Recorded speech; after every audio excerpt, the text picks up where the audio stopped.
যা আমার শিমুলের মাথায় বেঁধে দে। তোর এই কষ্ট আমি আর সইতে পারছি না রে। আর যদি দিতেই হয় তাহলে বিষ কেন, আমি আমি তোর শিমুলকে এনে দেবো মা। কি বললে মা? পারুলকে আমার ভুলে যেতে হবে? হ্যাঁ, ভুলতে তোকে হবেই, এটা তোর মায়ের আদেশ। না না মা, ওকে আমি ভুলতে পারবো না। ওকে আমায় ভুলতে বলো না। ওকে ছাড়া আমি বাঁচবো না। ওকে ছাড়া আমি বাঁচবো না। তোমার পায়ে পড়ি মা, এত বড় আদেশ তুমি আমাকে দিও না। পারুলকে আমি ভুলতে পারবো না মা, ভুলতে পারবো না। কিছুতেই ভুলতে পারবো না মা, কিছুতেই না। যাও যাও, পাউলা এখনো জ্ঞান ফেরেনি। ফেরেনি না? তাহলে তুই এক কাজ কর, তুই একটা নৌকো ঠিক কর, জ্ঞান ফেরার আগে ওকে ওর দিদার বাড়িতে রেখে আসে। আচ্ছা। আরে শোন, আমার ওই 4 শালিকে বল তৈরি হয়ে নিতে, ওরাও যাবে। আচ্ছা। অসম্ভব, পারুলকে আমার কাছ থেকে কেউ নিয়ে যেতে পারবে না, কেউ না। বিশ্বাস করো, আমি নিজের চোখে দেখে এসেছি বেহুশ অবস্থা ওর বাবা। না!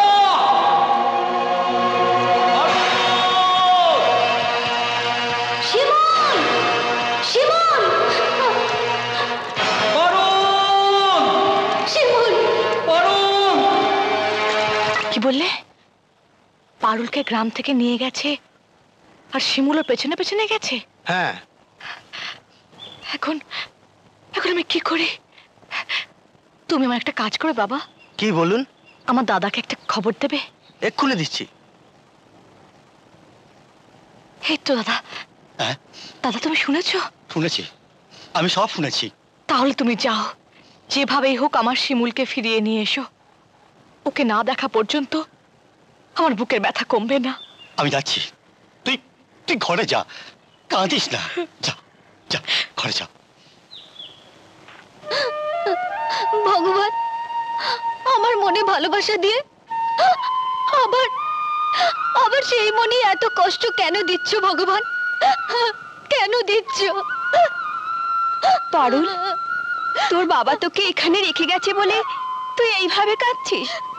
তুই শিমুলকে কথা দিয়েছিলি না তুই আর অকারণে কাঁদবি না? অকারণে আমি কাঁদি না। শিমুল যখন জানতে পারবে আমি ও গ্রামে নেই, ও আমার মুখ দেখতে পাবে না, তখন ওর হৃদয়টা টুকরো টুকরো হয়ে যাবে মাসি, টুকরো টুকরো হয়ে যাবে। শিমুল, তুমি আমাকে ক্ষমা করে দিও শিমুল, আমায় ক্ষমা করে দিও।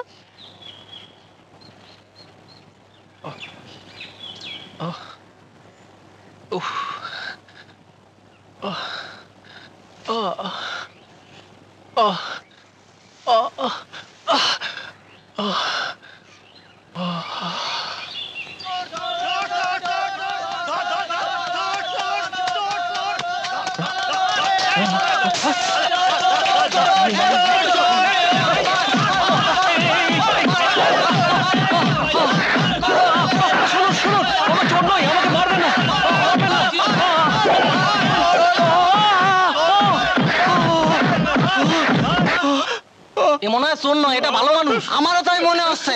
পারুল! শিমুল, কি হয়েছে পারুল? হায় ভগবান, তুমি আমার শিমুলের কোনো ক্ষতি করো না, কোনো ক্ষতি করো না।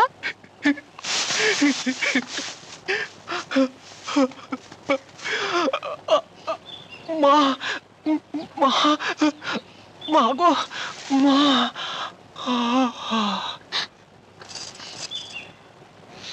আমার শিমুলের মাথায় রক্ত? শিমুল, তুমি নিজে হাতে তোমার কাপড় দিয়ে আমার কপাল বেঁধে দিয়েছিলে। আজ আজ আমি নিজে তোমার কপাল বাঁধতে পারলাম না, কিন্তু ভগবান যদি আমাদের এই ভালোবাসাকে পবিত্র মনে সয়ে থাকেন, তাহলে আমার এই কাপড় তোমার কপাল বেঁধে দেবেই। যা, আমার শিমুলের মাথায় বেঁধে দে।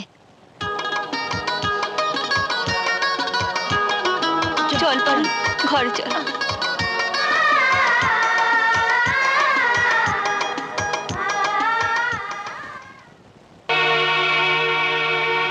আয় আয় তো দেখি একবার, আয় আয় চল।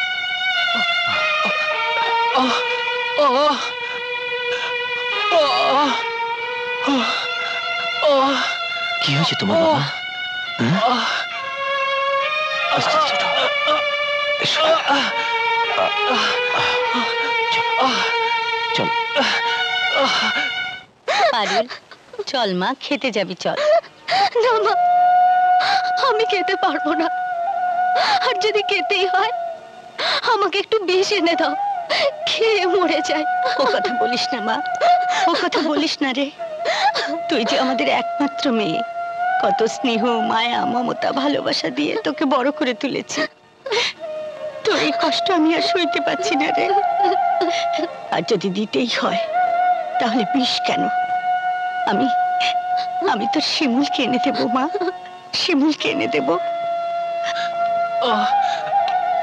মা, ওরা কাকে নিয়ে যায় মা? কাকে নিয়ে যায়? যাকে নিয়ে যাক, তোর দেখার দরকার নেই। তুই ঘরে চল তো মা, আয় আয় আমার সঙ্গে আয়। এখানে এইখানে এইখানে বসো বাবা, এখানে বসো।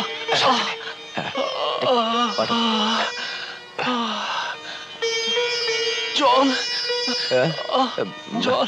সুমিত, একটু জল নিয়ে আয়, জল এক্ষুনি।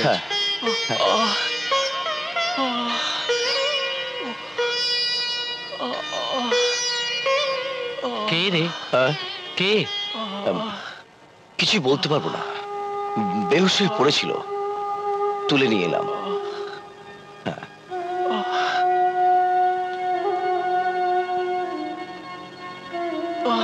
এই যে বাবা জল। জল? হ্যাঁ, এই না বাবা, জল খাও বাবা, জল খাও, জল খাও। হ্যাঁ, খাও।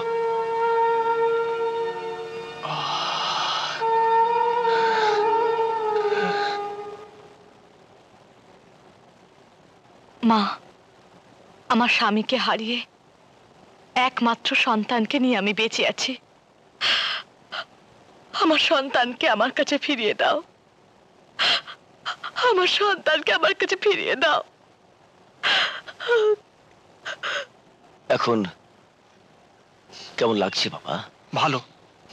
আমার মায়ের কোলে মাথা রেখে আমি যে আরাম পাই, আজ আপনার কোলে মাথা রেখে আমি সেই আরাম পেয়েছি। কোন গ্রামের ছিলে তুমি? পলাশপুর। পলাশপুর? হ্যাঁ। তোমার নাম? আমার নাম শিমুল। তোমার বাবার নাম? আমার বাবার নাম সুমন বোস। সুমন বোস? হ্যাঁ, আমার বাবা বেঁচে নেই। ও, বেঁচে নেই। বাবা, হ্যাঁ, তুমি ঘরে চলো, ভাত খাবে। তুমি চলো বাবা। হ্যাঁ চলো। আস্তে আস্তে। চল। ওরে বানুল রে, তুই বা কোথায় গেলি? ওরে ভাই রে, কি দাস জ্বালায় আর বাড়ি না রে। নমস্কার। নমস্কার নমস্কার। ভাতে দাও নাকি? না। আপনি কাঁদছেন কেন? কিরে কিরে জ্বালা? খিদের জ্বালায় আপনি ভাত খাবেন? হ্যাঁ, খাবো খাবো। ওই নদীর দিকে যে মুখ করা বাড়ি আছে, হ্যাঁ, ওটা আমার বাড়ি। ও আসুন, আপনি ভাত খাবেন? খাবো। চল চল চল। বাবা, হ্যাঁ, এখন তাহলে যাই। আপনাদের আদর, স্নেহ, মমতার কথা সারা জীবন আমার মনে থাকবে। আশীর্বাদ করি ভগবান তোমাকে সুস্থ রাখুন, ভালো রাখুন। আমি তাহলে আসি। এসো।